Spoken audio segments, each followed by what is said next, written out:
Hey friends, this is Aaron Summers, and welcome to the Church Brain Podcast. Each week, we help church leaders think clearly during seasons of stress, transition, and uncertainty. Now, the goal is not simply surviving the pressure, but the goal is learning how to lead calmly and faithfully when anxiety rises inside a congregation. This week, in the briefing that you received earlier, we talked about what happens when churches begin looking for rescue instead of shepherding. This is bigger than search committees. This is church-wide oftentimes. And churches can do this in the search. They can do it with incoming pastors. They can do it with current pastors, staff members, ministry leaders. Even sometimes particular programs or strategies are going to save the church. When anxiety rises, people naturally start looking for something or someone who can quickly remove the discomfort. That's the superhero syndrome. We look for it, we want it, we need it, we think. And sometimes as leaders, we want it. We enjoy that as well, and we'll get into that in a minute. But healthy shepherding is usually slower than anxious churches prefer, especially if you're in attendance decline or financial difficulty or decline. Healthy shepherding through that is going to take longer than what the anxiety in people's hearts and minds can usually endure. And that tension, it matters more than most of us even realize. So today I want to give you 3 leadership responses to help redirect a church away from rescue thinking and back toward healthier expectations. First, leaders must recognize rescue expectations. What does it look like? One mistake leaders make is assuming that rescue expectations eventually calm down on their own, and they're not going to do that. They're just not going to do that. Churches get in a habit of being rescued, and so they'll take on that damsel in distress syndrome. And pastors or leaders that enjoy being the rescuer, they enjoy being the superhero of the moment. These things just build and build and build, and it doesn't sustain it. You can't sustain it, but we live in it anyway. So in anxious churches, people quietly begin placing emotional pressure onto leadership long before anybody says it out loud. They're just going to assume the pastor's going to handle it, or this staff member is going to handle it. You may hear it in comments like this: we just need the right pastor. Once leadership changes, things are going to get better. We need someone to fix this problem. See, now listen carefully. Hope isn't the problem. They've got all the hope in the world. The problem is the hope's in the wrong place. They're putting their hope in a person. They're putting their hope in a program. They're putting their hope in a strategy or a ministry and saying, this is going to be what solves the problem. Hope isn't their problem. The problem is when the church begins expecting a person to carry the emotional responsibility of the entire congregation. Well, isn't that the pastor's job to carry the weight? Not really.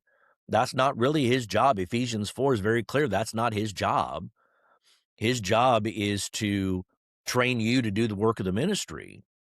We see in Jethro talking to Moses, Moses, you can't handle this. You're not supposed to handle the entire responsibility. There needs to be shared leadership. There needs to be shared responsibility. I worked with a church that experienced a few difficult years. Conflict had basically exhausted the church. You wouldn't really know that because of the fervor in which they have their current conflict. But attendance had declined, morale was low, and desperation moved in and set the people on a particular journey. They didn't even know this, but what they were essentially having happen to them in that moment, they weren't trying to be passive about it, but what was going on is they are slowly but surely putting more and more expectations on what the next pastor is going to do. Well, he's going to come, he's going to fix this morale problem. He's going to fix the attendance problem. He's going to fix the conflict problem that we have. When in reality, The pastor's really not going to fix that, but he's going to give you the tools for you to fix it. And see, that's the problem. We get into this damsel in distress, and I need somebody to rescue me. You don't. You need somebody to shepherd you. And leader, you need to recognize when this is going on. And this is why churches in transition, especially without pastors, they need an interim pastor, because the interim pastor can help bridge this gap and help shepherd them through this process to keep them in a healthy rhythm of shepherding and not rescuing. When the new pastor arrives, people are going to expect immediate momentum. They expect quick clarity, quick healing, quick everything. The pressure became obvious almost immediately. Why? Because every decision carried this emotional weight far beyond the decision itself. If this decision was going to radically change the entire church, it's not going to do that. What the church actually needed and needs is patient shepherding, shared responsibility. But anxiety has a way of making people crave quick relief. Instead, we just want to get this discomfort off of us. We just want to get it off of us. Leader, you must recognize when expectations are drifting toward dependency. Well, the second response that I would share with you is this. Leaders need to stop leading like rescuers. I mean, it's a natural progression. You need to see it, but then you have to stop leading like a rescuer. See, rescue expectations tempt us as leaders to overfunction. Pastors can begin feeling the pressure to solve every problem, absorb every frustration, calm every fear, carry every burden personally. And that pressure produces unhealthy leadership habits. Leaders start doing too many things. I recall I fell into this trap. I've done it more than once.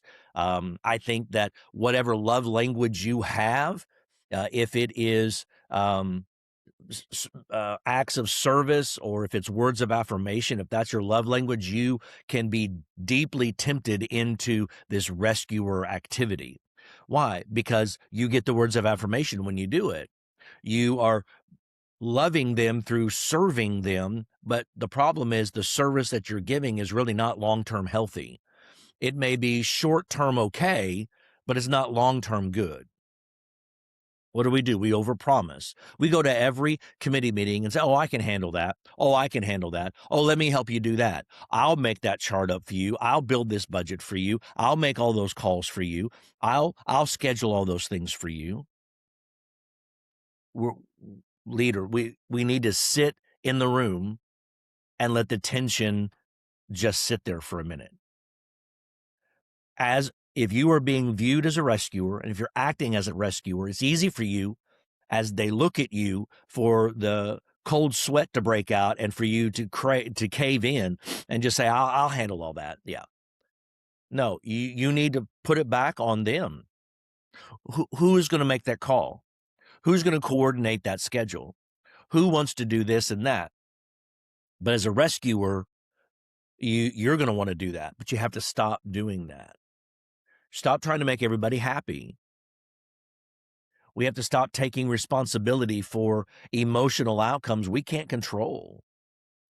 But see, anxiety speeds up things, and anxious speed usually creates fragile stability. Everything hinges on you. What happens if you get sick? What happens if you want to take a vacation? Can you take a vacation? When's your last day off?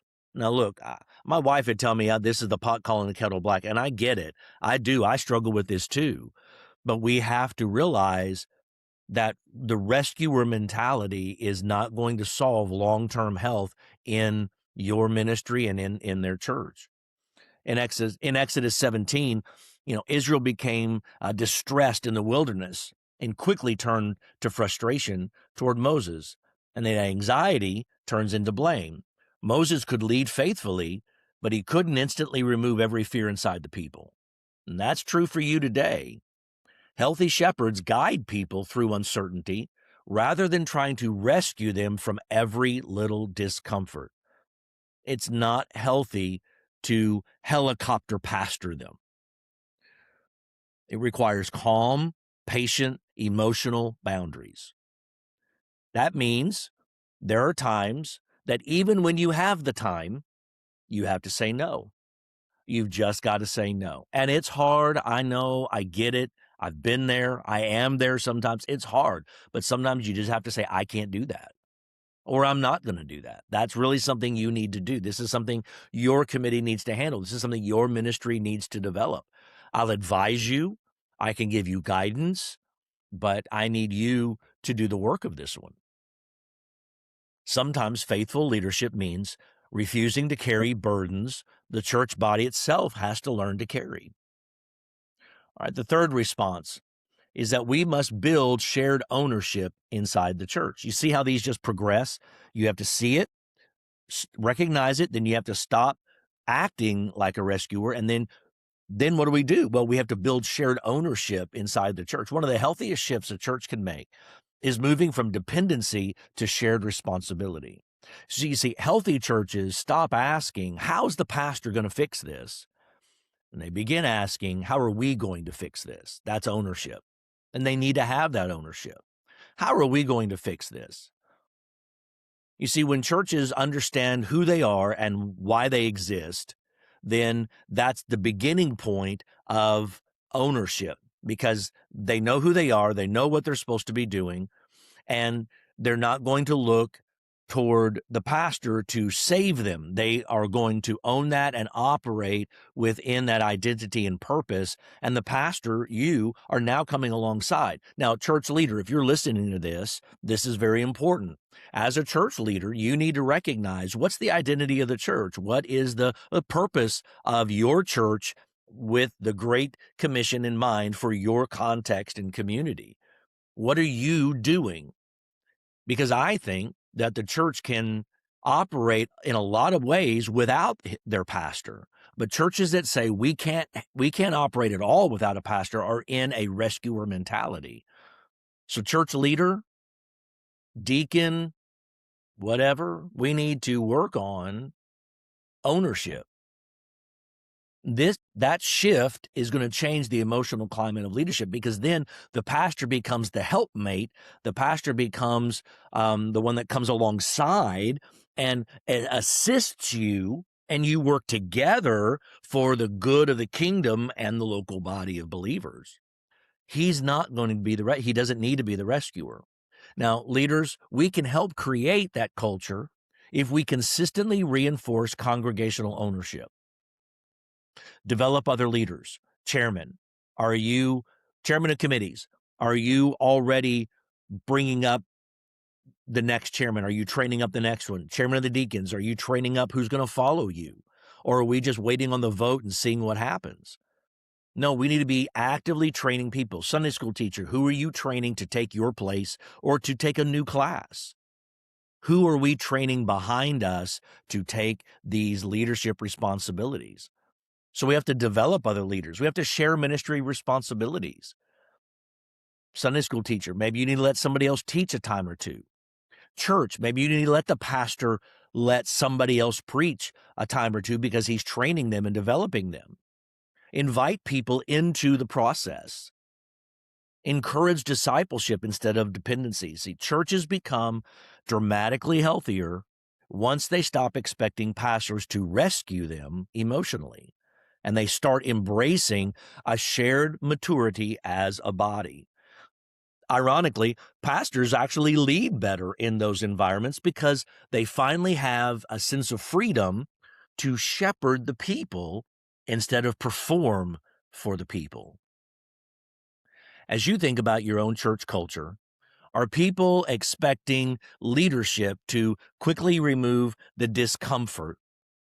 Or are they embracing the slower work of growth, maturity, and shared responsibility? Stronger churches are rarely built through dramatic rescue moments.